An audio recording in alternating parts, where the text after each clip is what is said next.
పవన్ కళ్యాణ్ గారు అలా కాదు. ఆయన పార్టీ పెట్టి మొన్ననే కదా 11వ ఆవిర్భావ దినోత్సవం కూడా జరుపుకున్నది. అన్ని సంవత్సరాలు అవుతుంది.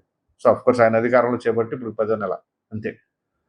కానీ దానికి ముందే ఆయన అనేక రకాలైన సేవలు, ఉద్దానం సమస్య ఎప్పుడు పోరాడతాం కావచ్చు, అక్కడ వాళ్ళని ఆదుకోవడం గురించి కావచ్చు, ఆ తర్వాత ఏదైతే కౌలు రైతులు ఆత్మహత్యకు పాల్పడిన వాళ్ళ కుటుంబ సభ్యులకి ఆర్థికంగా ఎంతో కొంత వాళ్ళకి కొంచెం ఎంకరేజ్మెంట్గా అది సపోర్టివ్గా ఉంటుందని ₹1,00,000 ఇవ్వడం కావచ్చు. ప్రధానంగా ఆయన డిప్యూటీ సీఎం అయిన తర్వాత ఆయన దృష్టికి వచ్చిన అంశాల్లో, సో ఎవరైతే ఒక యువతి మిస్సింగ్ కేసుకు సంబంధించిన వ్యవహారం, ఒక తల్లి భీమవరానికి సంబంధించిన మహిళ వచ్చేసి పవన్ కళ్యాణ్ గారి దగ్గర ఆ గోడు వినిపించడంతో 24 గంటల్లో పోలీసు శాఖ మొత్తాన్ని అప్రమత్తం చేసేసి ఆ యువతి ఎక్కడున్నా తీసుకొచ్చి 24 గంటలు ఆ తల్లికి అప్పచెప్పిన ఘనత పవన్ కళ్యాణ్ గారిది. సో అధికారం వచ్చిన తర్వాత ఇంకేముందిలే మనకు వచ్చేసింది కదా అని కళ్ళు నెత్తికెక్కి ఇష్టానురీతిగా వ్యవహరించే నాయకులు చూసాం.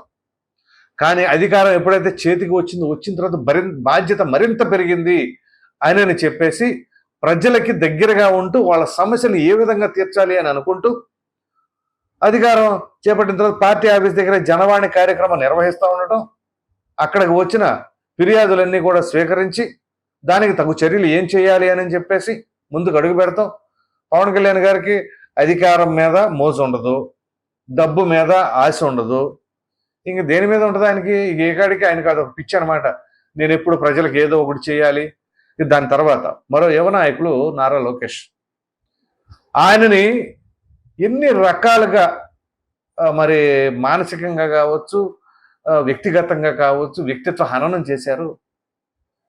సో ఆయన ఎక్కడైతే పోగొట్టుకున్నామో అక్కడే తెచ్చుకోవాలి, అక్కడే నిలబెట్టుకోవాలి అన్న దానికి నిదర్శనంగా లోకేష్ గారు.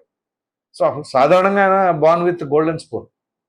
సో ఈ సాదాసీదా వ్యవహారం, సాధారణ జీవితం అనేది ఆయనకు తెలియదు. కానీ అవన్నీ తెలుసుకొని ఒక ప్రజానాయకుడిగా ఎదిగిన వారు నారా లోకేష్.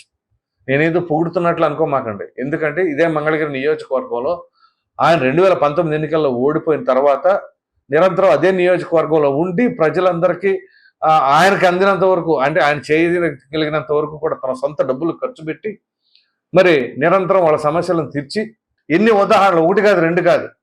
అంతెందుకు తమిళనాడు యూనివర్సిటీలో అప్పుడు హ్యాండిక్యాప్డ్ వాళ్ళు అనుకుంటా, బహుశా సబ్జెక్ట్ కరెక్షన్, వాళ్ళకి ఏదో ఆ సర్టిఫికేట్ ఇష్యూ జారీ చేసిన దానిలో ప్రాబ్లం ఉంది అని చెప్పేసి వాళ్ళు యాక్సెప్ట్ చేయకపోతే ఆ విషయాన్ని అందులో ఒక బిడ్డ తండ్రి అనుకుంటా బహుశా లోకేష్ గారికి వాట్సాప్ చేస్తే ఇమ్మీడియట్గా ఆ బోర్డు వాళ్ళతో మాట్లాడి ఆ సర్టిఫికేట్స్ కావాల్సిన రీతిగా మోడిఫికేషన్ చేయించారు.